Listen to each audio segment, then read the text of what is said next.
Manipur University Sports Committee gi makhada Standard College na Shinduna Nongthombam Surendra Singh Memorial Manipur University Inter College Best Physique Male Competition English ngani kunmari kunmanga College asigi Auditorium Hall da ngasi pangthokre Category 9 thokna pangthokiba Best Physique Male Competition aduda College 13 tagi lakpa mahairoi kunnipan na saruk yaki MU Sports Committee gi Secretary Dr. CH Pradeep Standard College ki Principal Dr. L Basanti Organizing Secretary Dr. L Ibetombi Amadi Standard College ki IQAC gi Coordinator Dr. N Chandrasekhar na hawdokpa thoram gi maru oiba athoiba mithunglen sing oina saruk yaki thoram aduga mari lainana Dr. L Ibetombi na fongdorakpada competition asida category wise ta makong mathang taraklaba sing All India Inter College ta saruk yahangani haiba wafam thamlaki ngasi 6 December 2024 sidisida kuin pangthoji Manipur University gi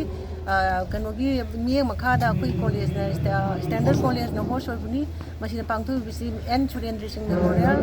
MU Inter College Best Physique Man Competition 2024-25 bisi akoi college na host oibuni MU na akoi gi tournament leiriba myam aside si akoi gi athlete tawba MU de athlete tawba college sing si sidisida mana tawda khara akoi na lawi madu manunda akoi na best physics akoi na lorpuni masina akoi kanoda 2022 da akoi college na host oikre aduda akoi college na team champion oiki ado 2023-24 aduda so MU na organize tawi maduda na akoi college di THS na man overall champion tai aduga handaki 2024-25 sina akoi college ni Standard College na kano to host oiki chance to MU na akoi performance to yengaga akoi bibi rakuni aduga masina akoi gi Manipur da leiriba college singa sigi hojik AMN da observe masabo gi rom da gym mayam lingkhala iba tawriba mayam sida naharol nambana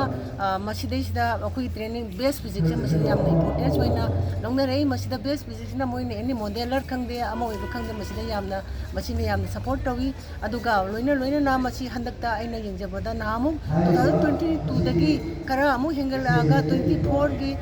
akoi MU da tawibda maduda kara participant jo kara hingaki adu handaki 2024-25 masidana college si masing yamna heli handakse yangna 16 colleges participate tawi sidagi khallaba akoi gi category wise khallaba 60 70 80 smile legiba category wise khallaba kg sing sidagi first ta sing khallaga mu all India Inter University gi competition mung tawni maduda MU gi team je puraga akoina achakani madu aina hojibauti tang khangdri adu yenopya University Mangalore maduda All India University ki masdai da competition se pangthokani maduda sida tariba medal sing se gold first ara basi puraga sala participate